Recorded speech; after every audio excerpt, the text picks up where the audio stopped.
Okay, so the history of our wireless connection here, before we got this Motorola Surfboard, we had just a cable modem and like a Netgear router. The cable company provided us with the modem, but they were charging us like a monthly fee for it. So I said enough was enough, talked with them, they recommended this as like the best modem, whatever. Well, this is also a modem and a router, so it puts signal out. It's terrible. It doesn't put out much signal though. So what I did was then I used our old Netgear router and placed that in a more central location in the house and went that route. Well, that worked okay, but not great. So what I ended up doing then was moving this to that central location. I ran some more cable and it worked all right, but it still wouldn't like satisfy every room in the house. So the next issue I had was that I wanted to get Wi-Fi access in the metal building, the outbuilding, the steel building, I guess. And so I bought this range extender, which you're supposed to be within 50% of your range or whatever to pick it up. And it worked okay, but it would constantly lose signal. And I blame it on the first thing we were looking at there, the modem slash router. So, and I mean, this seemed to do an okay job, like plenty of signal in the shed, but it never always had the signal coming from the actual modem slash router. And you just get to a point where you're like, enough is enough. So I went to the next step. So I had it mounted at the very top here, just to the left of the light. Had it mounted, and I thought, oh, that'll be great. It's really super tall here. If we come down, you'll see it's actually higher than the rest of the house, so that should work out really great. It didn't. It wasn't working out well, and I guess that's just the way the antennas and stuff work on that. I did learn through some research that anything metal will like just give you a dead spot. Also mirrors, I guess, can give you dead spots as well. So that's kind of annoying. So anyway, I did some more reading, and it says, you know, having it on the floor is bad, having it on the ceiling is bad.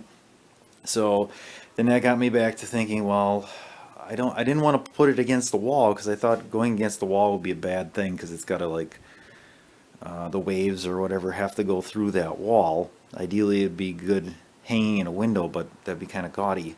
So what I did was, with some experimenting here, placed it up here.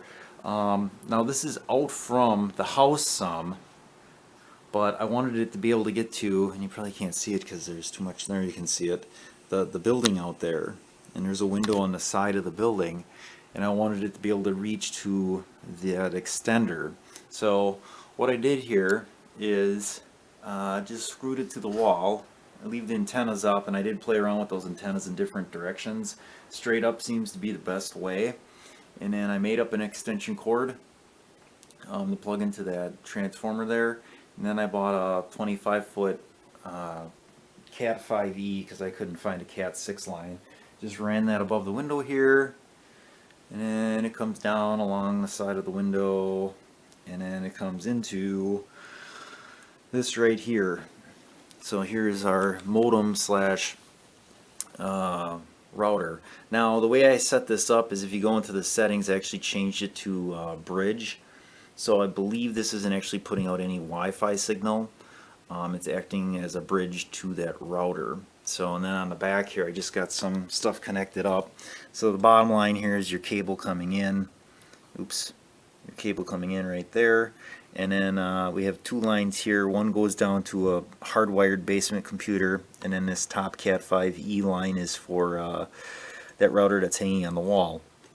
So that's the setup. Now I can tell you the way that's set up, I get pretty good coverage. And if we look, let's see if I can get this here. So if we go straight out,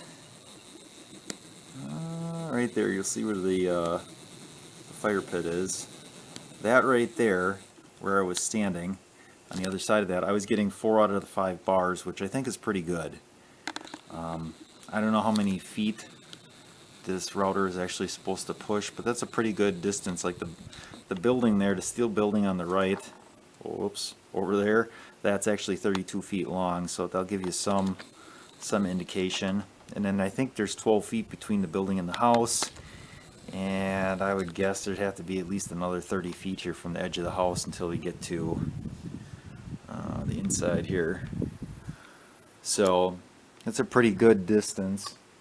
And like I said, it probably would work better if it was right directly in the window, but that's just where I have it.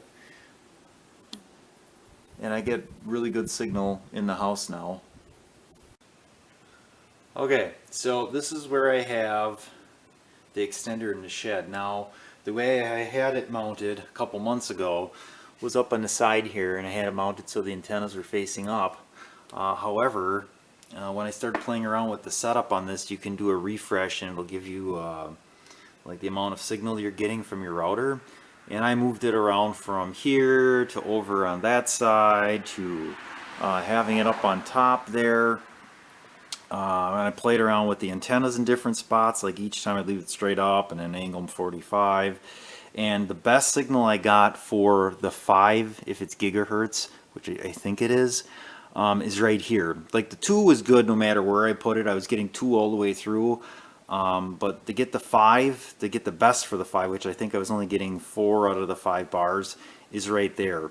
Now, whether or not that's really important, from what I understand about dual band routers, is that the 2 band is like more for your emailing and stuff like that, and then the 5 is more for if you're streaming movies and gaming, I guess. I don't know, I don't do any gaming. But I'm thinking, like, if I was using the computer out here to watch a YouTube video about something, fixing something or something like that, that may be helpful. So I'm going to leave it there. I don't like the way that looks, and I'll have to make it look a little bit better. And obviously clean up those bugs. But other than that, I mean, that's getting me the best signal. And then this also being out here gives me more signal outside as well, because it's right by this window. So the reason that I made this video is I didn't find a lot of information about actually mounting stuff on walls or ceilings or anything like that. Actual information about getting best reception from these things basically is, well, don't set it on the floor, centrally locate it, and don't put it behind like anything metal. Most of that seems pretty basic, but if you're trying to get like the maximum amount of coverage, I think mounting it up higher definitely works better. And like I said, it was a lot of messing around. I spent the first half of the day here just placing it and then double checking, because you got to check it with the computer and then update it every time to see what your actual signal strengths are. So, and I, not knowing a lot about it, there's a lot of experimenting that went along with it. So yeah, if you do have any comments or any knowledge of this, pass it along, because I feel like this is definitely an area that's just not explored. And the actual setup on something like this is pretty simple. You plug it in, connect it, put in an IP address, and then it takes you to like a setup wizard, so it's pretty easy. So there you go, that's a home Wi-Fi setup.